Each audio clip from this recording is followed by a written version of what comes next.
The oil life monitor in your 2015-2021 Dodge Challenger with 3.6 liters, 5.7 liter, or 6.4 liter engine estimates oil degradation based on factors like engine runtime and temperature, not direct oil quality.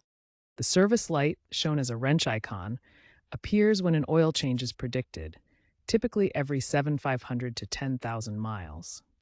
Before resetting, ensure your car is parked with the ignition off and that you've actually performed an oil change if needed. Resetting without changing the oil can damage the engine and void the warranty. This system tracks oil degradation to optimize for low-viscosity synthetics influenced by environmental trends. To reset the oil life monitor, first turn the ignition to the on-run position with the engine off. Next, use the buttons on the steering wheel, such as menu or step, to scroll to vehicle info or settings on the instrument cluster. Then select Oil Life or Reset Oil Life from the menu and confirm the reset, possibly holding the button for 3 to 5 seconds. Finally, start the engine briefly to confirm the service light clears and the oil life displays 100%. Keep in mind that the exact steps may vary slightly depending on the model year.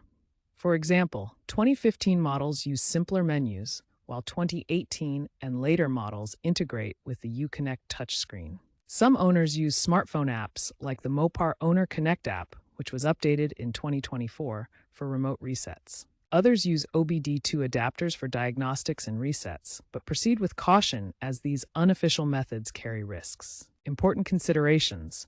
If the light persists after resetting, it might indicate a faulty sensor requiring dealer attention.